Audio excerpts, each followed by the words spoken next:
ಶ್ರೀಗುರುಭ್ಯೋ ನಮಃ. ಹರಿ ಓಂ.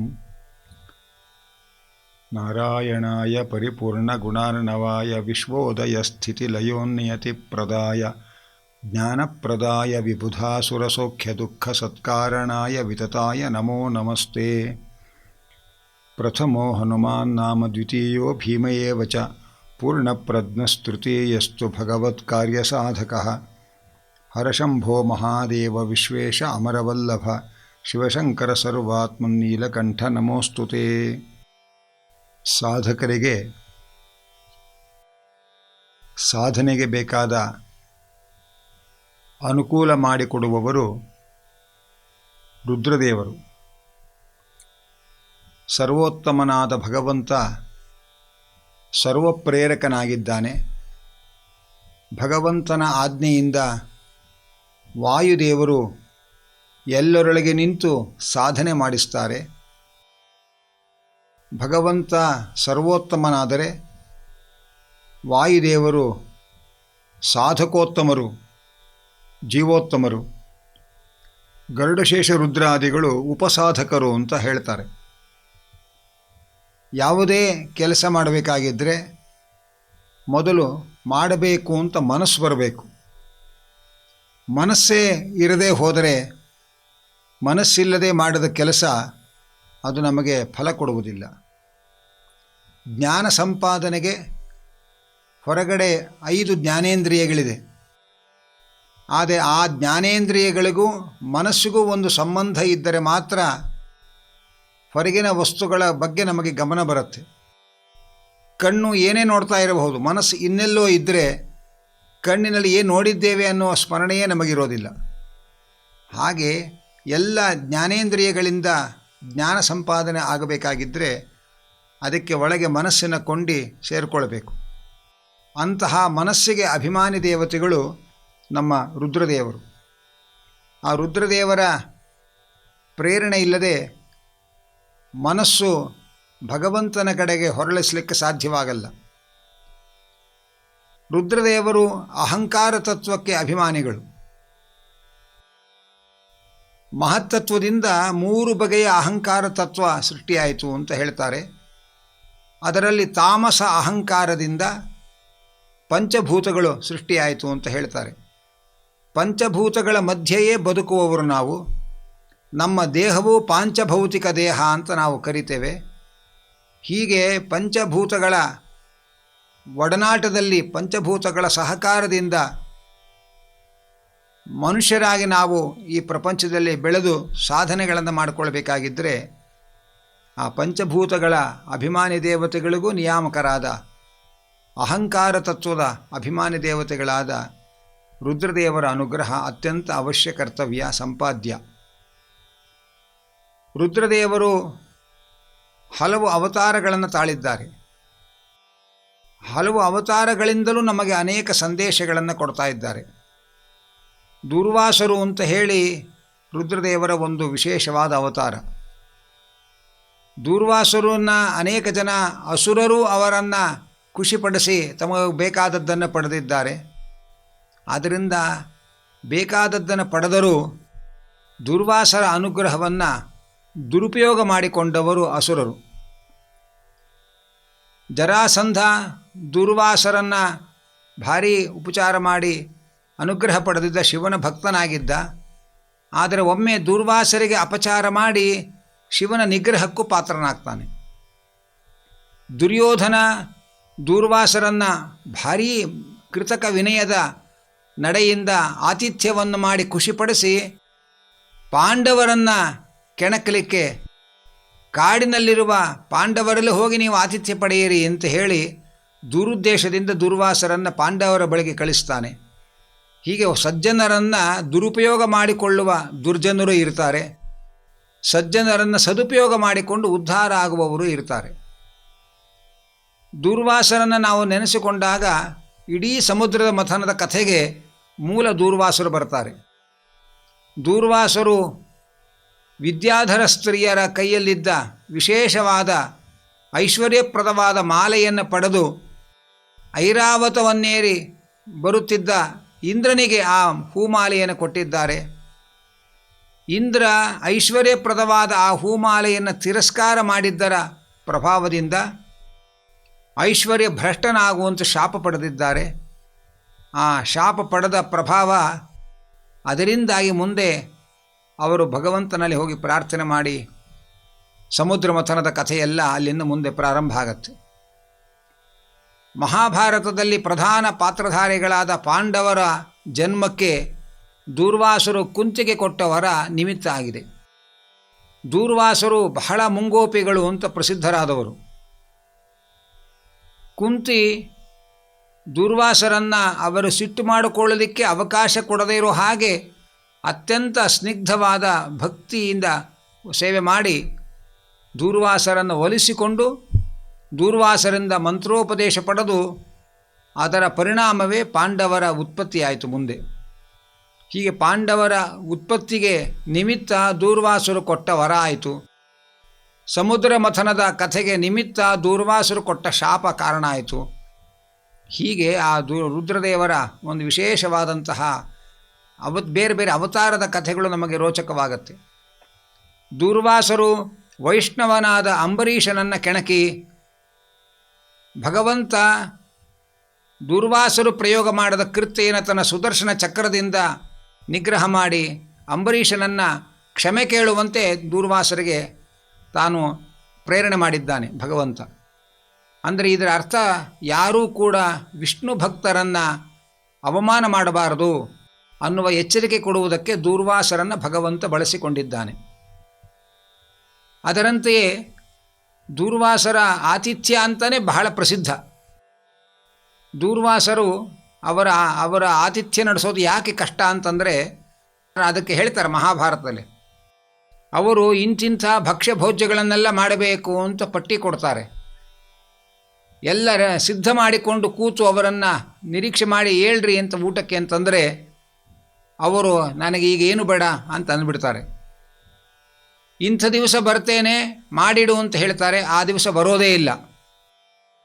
ಬಂದು ಊಟ ಮಾಡ್ತಾರೆ, ಊಟ ಮಾಡಿ ಎಂಜಲು ಕೈ ತೊಳ್ಕೊಳ್ಳದೆ ಅದನ್ನೆಲ್ಲ ಮೈಗೆಲ್ಲ ಬಳೆದುಕೊಂಡು ಊಟ ಹಾಕಿದವರಿಗೆ ಒಂದು ರೀತಿ ಅಸಹ್ಯ ಮುಜುಗರ ಆಗಬೇಕು, ಹಾಗೆ ನಡ್ಕೊಂಡ್ಬಿಡ್ತಾರೆ. ಅದನ್ನೆಲ್ಲ ನೋಡಿ ಏನಾದರೂ ನಾವು ಆ ಅಸಹ್ಯಪಟ್ಟು ಅವಹೇಳನ ಮಾಡಿದರೆ ಉಗ್ರ ಶಾಪ ಕೊಟ್ಬಿಡ್ತಾರೆ. ಹಾಗೆ ದೂರ್ವಾಸರನ್ನು ಮೆಚ್ಚಿಸಿ ಆತಿಥ್ಯ ನೀಡೋದಿದೆಯಲ್ಲ, ಅದು ಬಹಳ ಸೂಕ್ಷ್ಮವಾದ ಕೆಲಸ ಅನ್ನುವುದನ್ನು ಮಹಾಭಾರತದಲ್ಲಿ ಅನೇಕ ಕಡೆಗಳಲ್ಲಿ ಹೇಳ್ತಾರೆ. ಅಂತಹ ದೂರ್ವಾಸರದು ಚರಿತ್ರೆ ಒಂದು ಕಡೆ ಆದರೆ, ಇನ್ನೊಂದು ಅಶ್ವತ್ಥಾಮರಾಗಿ ರುದ್ರದೇವರ ಅವತಾರ ಮಾಡಿದ್ದಾರೆ. ಅಶ್ವತ್ಥಾಮರ ರೂಪದಲ್ಲಿ ಅವತಾರ ಮಾಡೋದಕ್ಕೆ ಕಾರಣ ಭಗವಂತ ಭೂಭಾರ ಹರಣಕ್ಕೆ ನನ್ನ ಸೇವೆ ಮಾಡೋದಕ್ಕೆ ಅವತಾರ ಮಾಡಲಿಕ್ಕೆ ಅಂತ ರುದ್ರದೇವರಿಗೆ ಆಜ್ಞೆ ಮಾಡಿದ್ದಾರೆ. ರುದ್ರದೇವರು ಅಶ್ವತ್ಥಾಮರಾಗಿ ಹುಟ್ಟಿ ಭಗವಂತನ ಭೂಭಾರ ಪರಿಹಾರದಲ್ಲಿ ತನ್ನದು ಒಂದು ಪಾತ್ರವನ್ನು ಅವರು ನಿರ್ವಹಣೆ ಮಾಡಿದ್ದಾರೆ. ಅಶ್ವತ್ಥಾಮರು ದುರ್ಯೋಧನನ ಕಡೆಗೆ ಸೇರಿಕೊಂಡರು. ಭಗವಂತ ತನ್ನ ಪ್ರೀತಿಯ ಭಕ್ತನಾದ ರುದ್ರದೇವರ ಅವತಾರನಾದ ಅಶ್ವತ್ಥಾಮರನ್ನು ದುರ್ಯೋಧನನ ಪಕ್ಷಕ್ಕೆ ಯಾಕೆ ಕಳುಹಿಸಿಕೊಟ್ರು ಅಂದರೆ, ಅಶ್ವತ್ಥಾಮರ ಮೇಲೆ ನಂಬಿಕೆ ಇಟ್ಟು ದುರ್ಯೋಧನ ಯುದ್ಧ ಮಾಡೋದಕ್ಕೆ ಬರಲಿ ಅನ್ನೋದು ಭಗವಂತನ ಸಂಕಲ್ಪ ಅಂತ ಹೇಳ್ತಾರೆ. ಭೀಷ್ಮ, ದ್ರೋಣ, ಅಶ್ವತ್ಥಾಮ ಇವರೆಲ್ಲರ ಮೇಲೆ ನಂಬಿಕೆ, ಇವರೆಲ್ಲ ಮಹಾವೀರ ಪುರುಷರು, ನನ್ನ ಪಕ್ಷಕ್ಕೆ ಇವರೆಲ್ಲ ಇದ್ದಾರೆ ಅಂತ ಅವರ ಮೇಲೆ ನಂಬಿಕೆಯ ಭಾರ ಇಟ್ಟು ಅವನು ಮಹಾಭಾರತ ಯುದ್ಧಕ್ಕೆ ತೊಡಗುತ್ತಾನೆ. ಆ ನಿಮಿತ್ತವಾಗಿ ಕುರುಕ್ಷೇತ್ರದ ಮಹಾಯುದ್ಧ ಆಗತ್ತೆ. ಬರೇ ಪಾಂಡವರ ಕಡೆಯವರು ಕೂಡ ಅನೇಕ ಜನರು ತಮ್ಮ ಅವತಾರ ಕಾರ್ಯ ಮುಗಿಸಿ ನಾಶವಾಗಬೇಕಾಗಿದೆ. ಅದಕ್ಕೆ ಎದುರು ಗುಂಪಿನಲ್ಲಿ ರುದ್ರದೇವರನ್ನು ಅಶ್ವತ್ಥಾಮರಾಗಿ ಇಟ್ಟ ಪರಮಾತ್ಮ. ಪಾಂಡವರ 7 ಅಕ್ಷೋಹಿಣಿ ಸೈನ್ಯದಲ್ಲಿ ಅಶ್ವತ್ಥಾಮರು 3 ಅಕ್ಷೋಹಿಣಿ ಸೈನ್ಯವನ್ನು ನಾಶ ಮಾಡ್ತಾರೆ ಅಂತ ಹೇಳ್ತಾರೆ. ಅಂದರೆ ಯಾರ್ಯಾರು ತಮ್ಮ ಅವತಾರ ಕಾರ್ಯ ಮುಗಿಸಿ ಅವರ ಜೀವನ ಮುಕ್ತಾಯ ಆಗಬೇಕೋ ಅವರನ್ನೆಲ್ಲ ಲಯಕಾರಕರಾದ ರುದ್ರದೇವರ ಅಶ್ವತ್ಥಾಮ ರೂಪದಿಂದ ಭಗವಂತ ಅವರ ಸಂಹಾರ ಮಾಡಿಸಿದ್ದಾನೆ. ತಾನು ಭೂಭಾರ ಪರಿಹಾರ ಮಾಡಬೇಕಾಗಿದ್ದರೆ ಬರೇ ಶತ್ರುಗಳನ್ನು ಅಂದರೆ ದೈತ್ಯದಾನವರನ್ನು ಮಾತ್ರ ಸಂಹಾರ ಮಾಡೋದಲ್ಲ, ದೇವತೆಗಳು ಯಾರು ಅವತಾರ ಮಾಡಿದ್ದಾರೆ ಅವರನ್ನೂ ಕೂಡ ಅವರು ಬಂದ ಕೆಲಸ ಮುಗಿದ ಮೇಲೆ ಕರ್ಕೊಂಡು ಹೋಗಬೇಕು. ಅದಕ್ಕೆ ಅವರ ಸಂಹಾರವೂ ಆಗಬೇಕು. ಇದು ಎರಡನ್ನೂ ಭಗವಂತ ನಡೆಸಿದ್ದಾನೆ. ಅಶ್ವತ್ಥಾಮರ ಬಾಲ್ಯದ ಕಥೆ ನಮಗೆಲ್ಲ ಒಂದು ಮಾರ್ಗದರ್ಶನ ಕೊಡ್ತಕ್ಕಂಥದ್ದು. ದ್ರೋಣಾಚಾರ್ಯರು ಶಿಲೋಂಚ ವೃತ್ತಿಯಲ್ಲಿ ಬದುಕ್ತಾ ಇದ್ದವರು. ಅಂದರೆ ತಮ್ಮ ಹೊಟ್ಟೆಪಾಡಿಗೆ ಯಾರ ಮುಂದೆಯೂ ಕೈ ಒಡ್ಡದೆ, ಯಾರಿಂದಲೂ ಯಾವ ದಾನವನ್ನೂ ಪಡೆಯದೆ ಅಪರಿಗ್ರಹ ವ್ರತ ಅಂತ ಮಾಡ್ತಾಯಿದ್ರು. ಯಾರಿಂದಲೂ ಯಾವ ದಾನವನ್ನೂ ಪಡೆಯೋದಿಲ್ಲ ಅಂತ ಒಂದು ತೀಕ್ಷ್ಣವಾದ ವ್ರತವನ್ನು ದ್ರೋಣಾಚಾರ್ಯ ಒಬ್ಬ ಬ್ರಾಹ್ಮಣರಾಗಿ ಮಾಡಿದ್ರು. ಜೊತೆಯಲ್ಲಿ ಶಿಲೋಂಚ ವೃತ್ತಿಯಿಂದ ಬದುಕ್ತಾ ಇದ್ದರು. ತನ್ನ ಬದುಕು ಯಾರಿಗೂ ಭಾರ ಆಗಬಾರದು ಅನ್ನುವಂಥ ಒಂದು ವಿಚಿತ್ರವಾದಂಥ ದೃಷ್ಟಿ ಇಟ್ಟುಕೊಂಡು ಅಷ್ಟು ಕಠಿಣವಾದ ವ್ರತವನ್ನು ಪರಿಪಾಲನೆ ಮಾಡಿ ಬದುಕ್ತಾ ಇದ್ದವರು ದ್ರೋಣಾಚಾರ್ಯರು. ಅಶ್ವತ್ಥಾಮರು ದುರ್ಯೋಧನಾದಿ ಕುಮಾರರ ಜೊತೆಯಲ್ಲಿ ಆಟ ಆಡುವಾಗ ಅವರೆಲ್ಲ ಹಾಲು ಕುಡಿದು ಬಂದ ಸುದ್ದಿಯನ್ನು ಕೇಳಿ ತಾನೂ ಹಾಲು ಕುಡಿಯಬೇಕು ಅಂತ ಅಪೇಕ್ಷೆ ಪಟ್ಟಾಗ ದ್ರೋಣಾಚಾರ್ಯರ ಹೆಂಡತಿ ಅಶ್ವತ್ಥಾಮರನ್ನು ಸಮಾಧಾನ ಪಡಿಸಲಿಕ್ಕೆ ಹಿಟ್ಟು ಕದರಿ ಹಾಲು ಅಂತ ಕೊಟ್ಟಿದ್ದಾಳೆ. ಪ್ರಾಯ ಪೌಡರ್ ಹಾಲು ಅವತ್ತೇ ಸೃಷ್ಟಿಯಾಯಿತು ಅಂತ ಕಾಣುತ್ತೆ. ಹಿಟ್ಟು ಕದರಿ ನೀರಿಗೆ ಹಾಕಿ ಅದನ್ನೇ ಹಾಲು ಅಂತ ಕೊಟ್ಟಿದ್ದಾರೆ. ಅಶ್ವತ್ಥಾಮನಿಗೆ ಹಾಲು ಅಂದರೆ ಹೇಗಿರುತ್ತೆ ಅನ್ನೋದೇ ಗೊತ್ತಿಲ್ಲ. ಅವನು ಬೆಳೆದ ಮನೆಯ ಪರಿಸ್ಥಿತಿ ಆಗಿದೆ. ಅದನ್ನೇ ಕುಡಿದು ಹಾಲು ಕುಡಿದೆ ಅಂತ ಹಿಗ್ಗುವಾಗ ದುರ್ಯೋಧನಾದಿಗಳಿಗೆಲ್ಲ ಆಶ್ಚರ್ಯ. ಕಡು ಬಡತನದ ಕಠಿಣ ವ್ರತದ ದ್ರೋಣಾಚಾರ್ಯರ ಮಗ ಅಶ್ವತ್ಥಾಮ ತಮ್ಮ ಹೊಟ್ಟೆಪಾಡಿಗೆ ಸರಿಯಾಗಿ ದೊರಕೋದಿಲ್ಲ. ಹಾಗಿರುವಾಗ ಹಸುವನ್ನಿಟ್ಟು ಹಸು ಸಾಕುವಷ್ಟು ಶಕ್ತಿ ದ್ರೋಣರಿಗಿಲ್ಲ. ಇವನೇನು ಹಾಲು ಕುಡಿದು ಬರ್ತಾನೆ ಅಂತ ಕೆಟ್ಟ ಕುತೂಹಲ. ತಾವು ಕುಡಿದ ಹಾಲನ್ನು ಒಮ್ಮೆ ಕೊಟ್ಟಾಗ ಅಶ್ವತ್ಥಾಮರಿಗೆ ಓಹೋ ಹಾಲು ಅಂದರೆ ಹೀಗಿರುತ್ತೆ ಅಂತ ಅವತ್ತು ಗೊತ್ತಾಯಿತು. ಮನೆಗೆ ಹೋಗಿ ಮತ್ತೆ ಅಮ್ಮನಲ್ಲಿ ಹಾಲು ಕೇಳಿದಾಗ ಅಮ್ಮ ಹಿಟ್ಟು ಕದರಿದ ನೀರಿನ ಹಾಲನ್ನು ಕೊಟ್ಟಾಗ ಇದು ಹಾಲೇ ಅಲ್ಲ ಅಂತ ಹೇಳಿ ಬಿಸಾಡಿ ಅಶ್ವತ್ಥಾಮರು ನನಗೆ ನಿಜವಾದ ಹಾಲು ಬೇಕು ಅಂತ ಹಠ ಹಿಡಿದರು. ಅದಕ್ಕಾಗಿ ದ್ರೋಣಾಚಾರ್ಯರು ಹಸು ಬೇಕಾಯಿತು, ಅದಕ್ಕೆ ಸಾಕಬೇಕಾಯಿತು. ಅದಕ್ಕೆ ಇಷ್ಟು ಕಠಿಣ ವ್ರತದಿಂದ ಇದ್ದಂತಹ ದ್ರೋಣಾಚಾರ್ಯರು ಮುಂದೆ ಪಾಂಡವರು ದುರ್ಯೋಧನಾದಿಗಳಿಗೆಲ್ಲ ಅಸ್ತ್ರವಿದ್ಯಾ ಗುರುವಾಗಿ ಅಶ್ವತ್ಥಾಮರ ಪೋಷಣೆಯ ಒಂದು ನೆಪದಿಂದ ಅವರು ದುರ್ಯೋಧನಾದಿಗಳ ಹಂಗಿಗೆ ಬಿದ್ದರು. ಮುಂದೆ ದುರ್ಯೋಧನಾದಿಗಳ ಪರವಾಗಿ ಬ್ರಾಹ್ಮಣರಾಗಿದ್ದ ದ್ರೋಣಾಚಾರ್ಯರು ಕ್ಷತ್ರಿಯ ಧರ್ಮವನ್ನು ಅನುಸರಿಸಿ ಯುದ್ಧ ಮಾಡುವಂತಹ ಬದಲಾವಣೆಗೆ ಕಾರಣ ಆಯಿತು. ಅಂದರೆ ದುಷ್ಟರ ಮನೆಯ ಆಹಾರ ನಮ್ಮ ಜೀವನದಲ್ಲಿ ಏನೇನು ಪರಿಣಾಮವನ್ನು ಉಂಟು ಮಾಡುತ್ತೆ ಅನ್ನೋದನ್ನು ಅಶ್ವತ್ಥಾಮರ ಪಾತ್ರದ ಮೂಲಕ ನಮಗೆ ಭಗವಂತ ತೋರಿಸಿಕೊಟ್ಟಿದ್ದಾನೆ. ಒಂದು ದಿವಸ ಕುಡಿದ ಅಶ್ವತ್ಥಾಮ ದುರ್ಯೋಧನನ ಹಾಲು ಅದು ಅವರ ಇಡೀ ಜೀವನದಲ್ಲಿ ಹೇಗೆ ಏನೇನು ಬದಲಾವಣೆಗಳಿಗೆ ಕಾರಣ ಆಯಿತು ಅನ್ನೋದನ್ನು ನಾವು ಮಹಾಭಾರತ ಗೊತ್ತಿದ್ದವರಿಗೆ ಕಥೆ ಗೊತ್ತು. ಹೀಗೆ ದುಷ್ಟರ ಮನೆಯ ಆಹಾರ ಸ್ವೀಕಾರ ಮಾಡಿದ್ರೆ ಅದರಿಂದ ಏನು ಪರಿಣಾಮಗಳಾಗತ್ತೆ ಅನ್ನೋದನ್ನು ನಾವು ಗಮನಿಸಬೇಕು. ಅದಕ್ಕೋಸ್ಕರವೇ ಸಂಧಾನಕ್ಕೆ ಬಂದ ಕೃಷ್ಣ ದುರ್ಯೋಧನ ಬೇಕಾದಷ್ಟು ವೈಭವದ ಆತಿಥ್ಯದ ಏರ್ಪಾಡು ಮಾಡಿದ್ದರೂ ಕೂಡ ನಮ್ಮ ಮನೆಗೆ ಊಟಕ್ಕೆ ಬಾ, ಪಾಂಡವರಿಗೂ ನಮಗೂ ಕಲಹ, ನಿನಗೂ ನಮಗೇನು ಕಲಹ ಇಲ್ವಲ್ಲ, ಬಾ ಊಟಕ್ಕೆ ಅಂತ ಕರೆದಾಗ ದುರ್ಯೋಧನನಿಗೆ ಕೃಷ್ಣ ಹೇಳ್ತಾನೆ, ಎರಡು ಕಡೆ ಊಟಕ್ಕೆ ಹೋಗೋಕ್ಕೆ ಅವಕಾಶ. ಒಂದು, ನಮಗೆ ತಿನ್ನಲಿಕ್ಕೆ ಗತಿ ಇಲ್ಲದೆ ಹೋದರೆ ಇನ್ನೊಬ್ಬರ ಮನೆಗೆ ಊಟಕ್ಕೆ ಹೋಗಬೇಕು, ಅಥವಾ ಇನ್ನೊಬ್ಬರು ತುಂಬ ಆದರದಿಂದ ಕರೆದಾಗ ಊಟಕ್ಕೆ ಹೋಗಬೇಕು. ನನಗೆ ಅಂಥ ದಾರಿದ್ರ್ಯವೂ ಇಲ್ಲ, ನಿನಗೆ ನನ್ನ ಮೇಲೆ ಅಂಥ ಆದರವೂ ಇಲ್ಲ. ನನ್ನವರಾದ ಪಾಂಡವರನ್ನು ಯಾರು ದ್ವೇಷ ಮಾಡ್ತಾರೆ ಅವರು ನನಗೂ ದ್ವೇಷಗಳೇ ಲೆಕ್ಕ. ಆದ್ದರಿಂದ ನಿನ್ನ ಮನೆಗೆ ಊಟಕ್ಕೆ ಬರೋದಿಲ್ಲ ಅಂತ ಹೇಳ್ದ. ಅಂದರೆ ಕೃಷ್ಣ ಕಟುವಾಗಿ ದುಷ್ಟರ ಮನೆ ಆಹಾರ ಸ್ವೀಕಾರ ಮಾಡಲಿಲ್ಲ. ಅಶ್ವತ್ಥಾಮರು ದಾಕ್ಷಿಣ್ಯಕ್ಕೆ ಸಿಕ್ಕಿ ದುಷ್ಟರ ಮನೆ ಆಹಾರ ಸೇವನೆ ಮಾಡಿದರು. ಅದರ ಪ್ರಭಾವ ಏನೇನಾಯಿತು ಅನ್ನುವುದನ್ನು ನಾವು ಮುಂದಿನ ಕಥೆಯಲ್ಲಿ ಕಾಣ್ತೇವೆ. ಆದ್ದರಿಂದ ಮನುಷ್ಯ ದುರ್ಜನರ ಮನೆಯಿಂದ ಆಹಾರ ಸೇವನೆ ಮಾಡಬಾರದು ಅನ್ನೋ ಎಚ್ಚರಿಕೆಯನ್ನು ಅಶ್ವತ್ಥಾಮರ ಪಾತ್ರದ ಮೂಲಕ ನಮಗೆ ಭಗವಂತ ತಿಳಿಸಿಕೊಡ್ತಾ ಇದ್ದಾನೆ ಎನ್ನುವುದನ್ನು ಗಮನಿಸಬೇಕು. ಇನ್ನೊಂದು ಮಹತ್ತರವಾದ ಪಾತ್ರ ಶ್ರೀ ಶುಕಾಚಾರ್ಯರು. ಶುಕಾಚಾರ್ಯರು ವೇದವ್ಯಾಸರ ಮುಖ ಕಮಲದಿಂದ ಭಾಗವತಾಮೃತವನ್ನು ಕುಡಿದು ಪರೀಕ್ಷಿತ್ ಮಹಾರಾಜನ ಜೀವನವನ್ನು ಉದ್ಧಾರ ಮಾಡಿದರು. ಅಂದರೆ ಅಶ್ವತ್ಥಾಮರು ಹಾಲು ಕುಡಿದು ಹಾಲಾಹಲದ ಪರಿಣಾಮಕ್ಕೆ ಒಳಗಾದರು. ಆದರೆ ಶುಕಾಚಾರ್ಯರು ಅಮೃತವನ್ನು ಕುಡಿದು ಜಗತ್ತಿಗೆ ಅಮೃತವನ್ನು ಉಣಬಡಿಸಿದರು. ಆ ಅಶ್ವತ್ಥಾಮರಾಗಿ ಆ ದುರ್ಯೋಧನನ ಮನೆಯ ಹಾಲು ಕುಡಿದದ್ದರ ಪ್ರಾಯಶ್ಚಿತ್ತವಾಗಿ ವೇದವ್ಯಾಸನ ಮುಖದಿಂದ ಶುಕಾಚಾರ್ಯರ ರೂಪದಲ್ಲಿ ಭಾಗವತಾಮೃತವನ್ನು ಪಾನ ಮಾಡಿ ಅದನ್ನು ಪರೀಕ್ಷಿತ್ ರಾಜನನ್ನು ಉದ್ಧಾರ ಮಾಡಿ ಜಗತ್ತಿಗೆಲ್ಲ ಭಾಗವತಾಮೃತವನ್ನು ಕೊಟ್ಟರು ಅನ್ನೋದು ಶುಕಾಚಾರ್ಯರ ವ್ಯಕ್ತಿತ್ವದಲ್ಲಿ ನಾವು ಕಾಣಬೇಕಾದದ್ದು. ಶುಕಾಚಾರ್ಯರು ಅತ್ಯಂತ ವಿರಕ್ತ ಶಿಖಾಮಣಿಗಳು. ನೋಡಲಿಕ್ಕೆ ಅವರ ರೂಪ ಅತ್ಯಂತ ಮನೋಹರವಾದ ರೂಪ, ಎಂಥ ಹೆಣ್ಣಿಗೂ ಆಕರ್ಷಣೆ ಹುಟ್ಟಿಸುವಂತಹ ಸುಂದರವಾದ ರೂಪ ಶುಕಾಚಾರ್ಯರದ್ದು ಅಂತ ಹೇಳ್ತಾರೆ. ಆದರೆ ಅಂಥ ಸುಂದರವಾದ ದೇಹದ ಮೇಲೂ ಕೂಡ ಅಭಿಮಾನವೇ ಇಲ್ಲದೇ ಇದ್ದಂಥ ಮಹಾನುಭಾವರು ಶ್ರೀ ಶುಕಾಚಾರ್ಯರು. ಮೂಲತಃ ಅವರು ವೈರಾಗ್ಯಕ್ಕೆ ಅಭಿಮಾನಿ ದೇವತೆಗಳು ರುದ್ರದೇವರು. ವೈರಾಗ್ಯಕ್ಕೆ ಅಭಿಮಾನಿ ದೇವತೆಗಳಾದ ರುದ್ರದೇವರು ಆ ವೈರಾಗ್ಯದ ಪ್ರಖರತೆಯನ್ನು ಶ್ರೀ ಶುಕಾಚಾರ್ಯರ ಜೀವನದಲ್ಲಿ ಪ್ರಕಟಪಡಿಸಿ ಜಗತ್ತಿಗೆ ತೋರಿಸಿಕೊಟ್ಟಿದ್ದಾರೆ. ಯಾರಿಂದಲೂ ಏನನ್ನೂ ಬಯಸದೆ, ಯಾರ ಮನೆಯ ಮುಂದೆಯೂ ಯಾವ ಯಾಚನೆಯನ್ನೂ ಮಾಡದೆ ಭಗವಂತ ಇಟ್ಟ ಹಾಗೆ ಇರುವೆ ಅನ್ನುವ ರೀತಿಯಲ್ಲಿ ಶುಕಾಚಾರ್ಯರ ಬದುಕು. ಅಂತಹ ಶುಕಾಚಾರ್ಯರು ಶ್ರೀನಿವಾಸನ ಕಲ್ಯಾಣ ಮಹೋತ್ಸವದಲ್ಲಿ ಪ್ರಧಾನವಾದ ಪಾತ್ರ ವಹಿಸಿದರು ಅನ್ನುವುದು ವಿಶೇಷ. ದೂರ್ವಾಸರಾಗಿ ಅವರಿವರ ಮನೆಗೆ ಆತಿಥ್ಯಕ್ಕೆ ಹೋಗಿ ತೊಂದರೆ ಕೊಟ್ಟ ರುದ್ರದೇವರು ಶುಕಾಚಾರ್ಯರಾಗಿ ಶ್ರೀನಿವಾಸನಿಗೆ ತಮ್ಮ ಮನೆಯಲ್ಲಿ ಆತಿಥ್ಯ ನೀಡಿ ಅನುಗ್ರಹಕ್ಕೆ ಪಾತ್ರ ಆದರು. ಆ ಅವತಾರಗಳಲ್ಲಿರ್ತಕ್ಕಂಥ ಈ ವಿಶೇಷವನ್ನು ನಾವು ಗಮನಿಸಬೇಕು. ಶ್ರೀನಿವಾಸ ಕಲ್ಯಾಣೋತ್ಸವಕ್ಕಾಗಿ ಅವನು ಪ್ರಯಾಣ ಮಾಡಿದಾಗ ಶುಕಾಶ್ರಮದಲ್ಲಿ ಬಂದಾಗ ಶುಕಾಚಾರ್ಯರು ನಮ್ಮ ಮನೆಯ ಆತಿಥ್ಯ ಸ್ವೀಕಾರ ಮಾಡಬೇಕು ಅಂತ ಹೇಳಿದಾಗ ಶ್ರೀನಿವಾಸ ಹೇಳಿದ, ನಮ್ಮ ಪರಿವಾರ ದೊಡ್ಡದು, ನೀವು ನಾಳೆಗೆ ಅಂತ ಕೂಡಿಡದೇ ಇರತಕ್ಕಂತಹ ಸಾತ್ವಿಕರು, ನೀವು ನಿಮ್ಮ ಮನೆಯಲ್ಲಿ ನನ್ನ ಪರಿವಾರದವರಿಗೆಲ್ಲ ಊಟ ಹಾಕಿದರೆ ನಿಮ್ಮ ಗತಿ ಏನಾಗಬೇಕು, ಬೇಡ ಹಾಗೆ ಅಂತ ಹೇಳಿದ ಶ್ರೀನಿವಾಸ.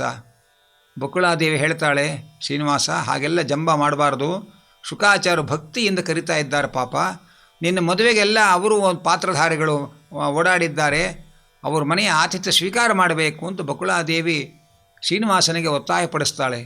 ಪ್ರಾಕೃತ ಪುರುಷನಂತೆ ನಡೆದುಕೊಳ್ಳುವ ಶ್ರೀನಿವಾಸ ಹಾಗೇ ಆಗಲಿ ಅಂಥೇಳಿ ಶುಕಾಚಾರ್ಯರು ಹಾಕಿದ ಗೊಜ್ಜು ಅನ್ನವನ್ನು ತಿಂದು ಖುಷಿ ಪಡ್ತಾನೆ.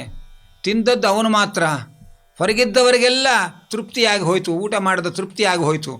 ಅವರಿಗೆಲ್ಲ ಸಿಟ್ಟು ಬಂದಿತ್ತು, ಬಹಳ ದೂರದಿಂದ ನಡ್ಕೊಂಡು ಬಂದಂಥವರು, ನಾವೆಲ್ಲ ಬಿಸಿಲಿನಲ್ಲಿ ಇಷ್ಟು ದೂರ ನಡೆದುಕೊಂಡು ಬಂದಿದ್ದೇವೆ, ಈ ಶುಕಾಚಾರ್ಯರು ಅವ್ರಿಗೆ ಮಾತ್ರ ಕರ್ಕೊಂಡು ಹೋಗಿ ಒಳಗೆ ಊಟ ಹಾಕಿದ್ದಾರಲ್ಲ ಅಂತ ಸ್ವಲ್ಪ ಅಸಮಾಧಾನ ಇತ್ತು ಹೊರಗೆ ಇದ್ದವರಿಗೆಲ್ಲ.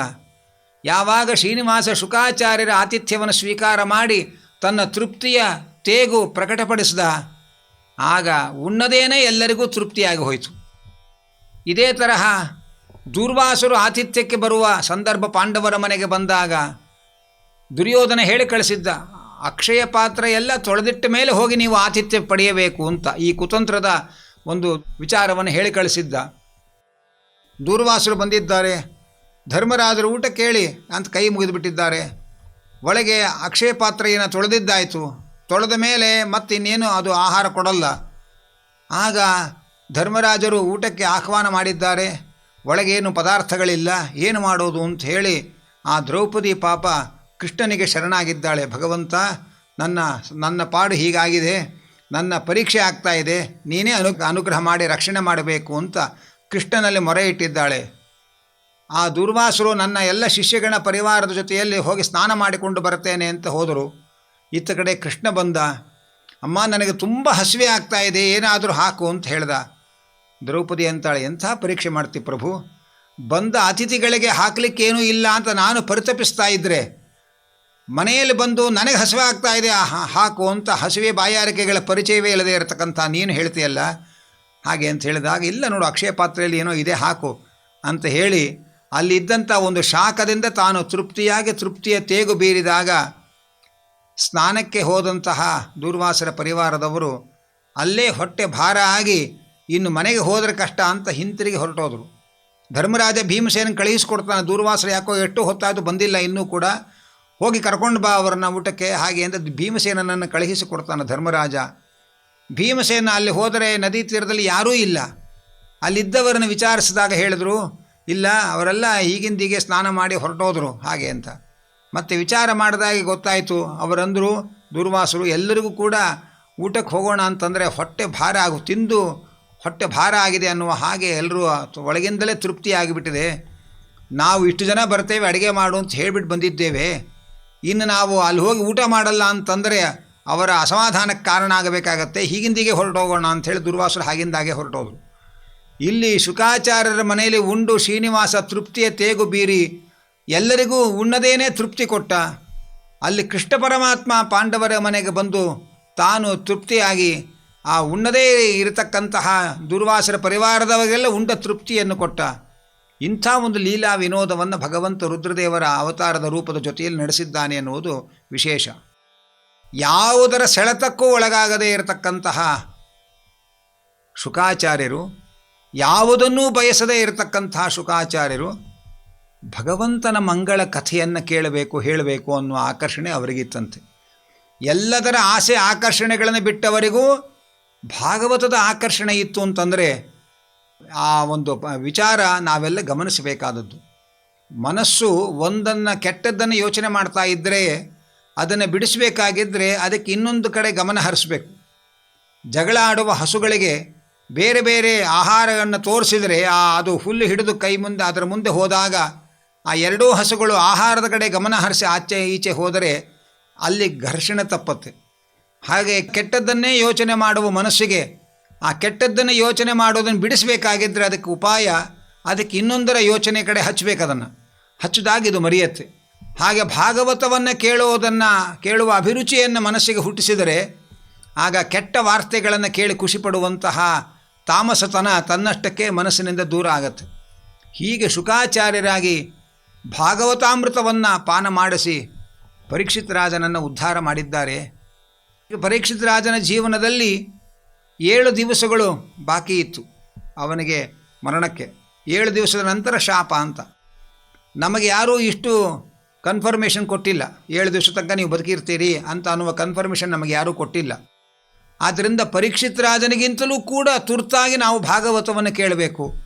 ಶುಕಾಚಾರ್ಯರು ಉಣಬಡಿಸಿದ ಆ ಅಮೃತವನ್ನು ನಾವು ಪ್ರಾಶನ ಮಾಡಬೇಕು. ಸಮುದ್ರ ಮಥನ ಆದಾಗ ಹಾಲಾಹಲ ಉತ್ಪತ್ತಿಯಾಯಿತು. ಈ ಹಾಲಾಹಲದ ವಾಸನೆಯನ್ನು ತಡೆಯಲಾರದ ಎಲ್ಲರೂ ಕಕ್ಕಾಬಿಕ್ಕಿಯಾಗಿ ವಿಚಾರ ಮಾಡದೆ ಓಡಿ ಹೋಗಿದ್ದು ಶಿವನ ಹತ್ರ. ಕಾಲಕೂಡದ ವಿಷದ ತೀವ್ರತೆ ನಮ್ಮನ್ನು ಕಾಡ್ತಾ ಇದೆ, ಪ್ರಭು ನಮ್ಮನ್ನು ಕಾಪಾಡಬೇಕು ಅಂತ ಹೋಗಿ ಹೇಳಿದಾಗ ಹಿಂದೆ ಮುಂದೆ ನೋಡದೆ ವಿಚಾರ ಮಾಡದೇನೆ ರುದ್ರದೇವರು ಯೋಚನೆ ಮಾಡಬೇಡಿ, ನಾನು ವಿಷ ಕುಡಿದು ನಿಮಗೆ ಈ ಆಪತ್ತು ಪರಿಹಾರ ಮಾಡ್ತೇನೆ ಅಂಥೇಳಿ ಇನ್ನೊಬ್ಬರಿಗೆ ಬಂದ ಸಂಕಷ್ಟವನ್ನು ತಾನು ಮೈಮೇಲೆ ಹಾಕ್ಕೊಂಡು ಉಳಿದವರು ಸುಖವಾಗಿರಲಿ ಅಂತ ಯೋಚನೆ ಮಾಡಿದಂಥವ್ರು ನಮ್ಮ ರುದ್ರದೇವರು. ರುದ್ರದೇವರು ವಿಷವನ್ನು ಪಾನ ಮಾಡ್ತೇನೆ ಅಂತ ಪ್ರತಿಜ್ಞೆ ಮಾಡಿದಾಗ ನನ್ನ ಮೊಮ್ಮಗನಾದ ರುದ್ರನಿಗೆ ಕಲಿ ಅಭಿಮಾನಿಯಾದಂತಹ ಕಾಲಕೂಟ ವಿಷವನ್ನು ಅರಗಿಸಿಕೊಳ್ಳೋದಕ್ಕೆ ಸಾಧ್ಯ ಇಲ್ಲ, ಅವನಿಗೆ ಅವಮಾನ ಆಗಬಾರದು, ಪ್ರತಿಜ್ಞಾ ಪಾಲನೆ ಆಗಬೇಕು ಅಂಥೇಳಿ ತನ್ನ ಮಗನಾದ ವಾಯುದೇವರನ್ನು ಕರೆದು ಪ್ರಧಾನವಾದ ವಿಷವನ್ನು ಅವನಿಗೆ ಉಣ್ಲಿಕ್ಕೆ ಹೇಳಿ ಸ್ವಲ್ಪ ವಿಷವನ್ನು ಪ್ರತಿಜ್ಞಾ ಪಾಲನೆಗೋಸ್ಕರವಾಗಿ ಶಿವನಿಗೆ ಪ್ರಭಾವ ಕಡಿಮೆ ಮಾಡಿಕೊಡುವಂತೆ ಭಗವಂತ ಆದೇಶ ಕೊಟ್ಟ. ಹಾಗಾಗಿ ಆ ರುದ್ರದೇವರು ತಾವು ವಿಷ ಕುಡಿದರು ಜಗತ್ತಿನ ಕ್ಷೇಮಕ್ಕೋಸ್ಕರ. ನಮ್ಮ ಕ್ಷೇಮಕ್ಕೋಸ್ಕರ ಇನ್ನೊಬ್ಬರಿಗೆ ವಿಷ ಹಾಕುವ ವ್ಯಕ್ತಿತ್ವದವರನ್ನು ನಾವು ಕಾಣ್ತೇವೆ ಪ್ರಪಂಚದಲ್ಲಿ. ಆದರೆ ನಮ್ಮ ರುದ್ರದೇವರು ತಾವು ವಿಷ ಕುಡಿದು ಉಳಿದವರು ಕ್ಷೇಮವಾಗಿರಲಿ ಅಂತ ಚಿಂತನೆ ಮಾಡಿದ್ರು. ಮೂಲ ರೂಪದಿಂದ ವಿಷ ಕುಡಿದ್ರು, ಶುಕಾಚಾರ ರೂಪದಿಂದ ಅಮೃತ ಕೊಟ್ಟರು. ಅಮೃತ ಕುಡಿದು ವಿಷ ಕಕ್ಕುವವರು ಇರ್ತಾರೆ, ಹಾಲು ಕುಡಿದ್ರು ವಿಷ ಕಕ್ಕುವಂಥ ಜನರನ್ನು ನಾವು ಕಾಣ್ತೇವೆ. ಆದರೆ ತಾವು ವಿಷ ಕುಡಿದ್ರು, ಆದರೆ ಜಗತ್ತಿಗೆ ಭಾಗವತ ಅಮೃತವನ್ನು ಕೊಟ್ಟರು. ಅಂತಹ ಕಾರುಣ್ಯ ಮೂರ್ತಿಗಳು ರುದ್ರದೇವರು ಬಹಳ ಬೇಗ ಪ್ರಸನ್ನರಾಗ್ತಾರೆ. ಅವರನ್ನು ಸೇವೆ ಮಾಡಿದರೆ ಬಹಳ ಬೇಗ ಪ್ರಸನ್ನರಾಗಿ ಅನುಗ್ರಹ ಮಾಡ್ತಾರೆ ಅಂತ ಹೇಳಿಯೇ ರುದ್ರದೇವರ ಪ್ರಸಿದ್ಧಿ. ತಮಾಷೆ ಅಂತಂದರೆ ಅಸುರರೂ ಕೂಡ ಎಷ್ಟೋ ಜನ ಅವರಲ್ಲಿ ತಪಸ್ಸು ಮಾಡಿ ವರಗಳನ್ನು ಪಡೆದಿದ್ದಾರೆ, ಅವರಿಗೂ ಅಸ್ತು ಅಂತಾರೆ. ಸಜ್ಜನರಾದಂಥ ಅನೇಕ ದೇವತೆಗಳು ಸಜ್ಜನರೂ ಕೂಡ ಅವರ ಸೇವೆ ಮಾಡಿ ವರ ಪಡಿತಾರೆ, ಅನುಗ್ರಹ ಪಡಿತಾರೆ. ಅಲ್ಲ, ರುದ್ರದೇವರಿಗೆ ಇಷ್ಟು ತಿಳುವಳಿಕೆ ಬೇಡವಾ? ಲೋಕಕಂಟಕರಾದ ಅಸುರರಿಗೆಲ್ಲ ಯಾಕೆ ಅವರು ವರ ಕೊಡಬೇಕು? ಇದು ಭಗವಂತನ ಸಂಕಲ್ಪ. ಲೋಕಕಂಟಕರಾದಂತಹ ದುಷ್ಟರಿಗೆ ಇವರು ವರ ಕೊಡಬೇಕು, ಇವರ ವರಬಲದಿಂದ ಅವರು ಇನ್ನಷ್ಟು ಪಾಪಗಳನ್ನು ಮಾಡಿ ತಮ್ಮ ಪಾಪದ ಕೊಡ ತುಂಬಿಸಿಕೊಳ್ಬೇಕು. ಅದರಿಂದ ಅವರು ಮುಂದೆ ತಮಸ್ಸಿಗೆ ಹೋಗಬೇಕು. ಅದಕ್ಕೋಸ್ಕರ ಮೊದಲೇ ದೈತ್ಯ ಸ್ವಭಾವ ಜೊತೆಯಲ್ಲಿ ಈ ವರಬಲದ ದರ್ಪ ಸೇರಿ ಇನ್ನಷ್ಟು ಹಾನಿ ಮಾಡಿ ಅವರು ತಮ್ಮ ಪಾಪದ ಕೊಡ ತುಂಬಿಸಿಕೊಂಡು ಬೇಗ ತಮಸ್ಸಿಗೆ ಹೋಗಬೇಕು. ಇದು ಭಗವಂತನ ಸಂಕಲ್ಪ. ಭಗವಂತನ ಆದೇಶದಂತೆಯೇ ರುದ್ರದೇವರು ಅಸುರರಿಗೂ ವರ ಕೊಡ್ತಾರೆ, ಸಜ್ಜನರಿಗೂ ವರ ಕೊಡ್ತಾರೆ. ಇಂತಹ ಮನೋಭಿಮಾನಿಗಳಾದ ರುದ್ರದೇವರು ತಾವೇ ಸ್ವತಂತ್ರವಾಗಿ ಮನಸ್ಸಿಗೆ ಪ್ರೇರಕರಲ್ಲ ಅನ್ನುವುದನ್ನು ಬ್ರಹ್ಮದೇವರ ಮುಂದೆ ನಿವೇದನೆ ಮಾಡಿಕೊಳ್ತಾರೆ. ಬ್ರಹ್ಮದೇವರ ಮುಂದೆ ವೈಜಯಂತ ಅಂತ ಬ್ರಹ್ಮದೇವರ ಪಟ್ಟಣ. ಆ ಬ್ರಹ್ಮದೇವರ ಮನೆಗೆ ಹೋಗಿ ರುದ್ರದೇವರು, ಮನಸ್ಸು ನಮ್ಮ ನಿಯಂತ್ರಣ ತಪ್ಪಿ ಎಲ್ಲೆಲ್ಲೂ ಹರಿದು ಹೋಗ್ತಾ ಇದೆಯಲ್ಲ, ಈ ಮನಸ್ಸಿಗೆ ನಿಯಾಮಕರು ಯಾರು ಹೇಳ್ರಿ? ಅಲ್ಲ, ಮನಸ್ಸಿಗೆ ಯಾರು ನಿಯಾಮಕರು ಅಂದರೆ ಉಸಿರಿದ್ದರೆ ಮನಸ್ಸಿನ ಆಟ, ಆದ್ದರಿಂದ ಉಸಿರೇ ನಿಯಾಮಕರು. ಅಂದರೆ ಉಸಿರಿನ ದೇವತೆ ಪ್ರಾಣದೇವರ ನಿಯಾಮಕರು ಅಂತಂದರೆ ಪ್ರಾಣದೇವರು ನಿಯಾಮಕರು ಅಂತ ಹೇಳೋದಕ್ಕೆ ಬರೋದಿಲ್ಲ. ಯಾಕೆಂದರೆ ಅವರೂ ಕೂಡ ಭಗವಂತನ ಹಂಸಮಂತ್ರ ಜಪರೂಪವಾಗಿ ಒಳಗೆ ಉಸಿರಾಡಿಸ್ತಾ ಇದ್ದಾರೆ ಅಂದರೆ, ಅವರು ಇನ್ನೊಬ್ಬರ ಜಪ ಮಾಡ್ತಾ ಇದ್ದಾರೆ ಅಂದರೆ ಅವರು ಸ್ವತಂತ್ರ ಅಲ್ಲ ಅಂತಾಯಿತು. ಹಾಗಾದರೆ ಅವರಿಗೂ ಪ್ರೇರಕನಾದವನು ಭಗವಂತ. ಹೀಗೆ ಭಗವಂತನೇ ಹೃಷಿಕೇಶ.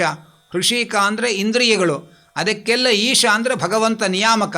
ಹೀಗೆ ಭಗವಂತ ಎಲ್ಲ ಇಂದ್ರಿಯಗಳ ನಿಯಾಮಕ.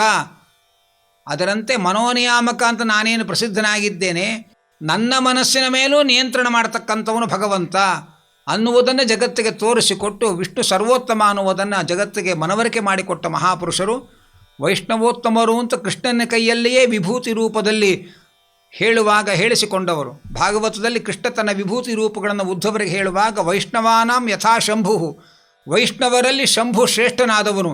ಕಾರಣ ನನ್ನ ಶಂಭು ಅನ್ನುವ ಒಂದು ವಿಭೂತಿ ರೂಪ ಇಟ್ಟು ವೈಷ್ಣವರಲ್ಲಿಯೇ ಶಿವಶ್ರೇಷ್ಠ ಅಂತ ಮಾಡಿದ್ದೇನೆ ಅಂತ ಕೃಷ್ಣ ಪರಮಾತ್ಮ ಉದ್ಧವನಿಗೆ ಹೇಳ್ತಾರೆ. ಶಿವನೇ ವೈಷ್ಣವ ಆದ ಮೇಲೆ ಶೈವರು ವೈಷ್ಣವರು ಅನ್ನುವಂಥ ಜಗಳ ಆಡಿಕೊಳ್ಳುವಂಥ ಅವಿವೇಕಿಗಳಿಗೆ ಏನು ಹೇಳಬೇಕು ಅನ್ನುವುದನ್ನು ಈ ಸಂದರ್ಭದಲ್ಲಿ ಯೋಚನೆ ಮಾಡಬೇಕು.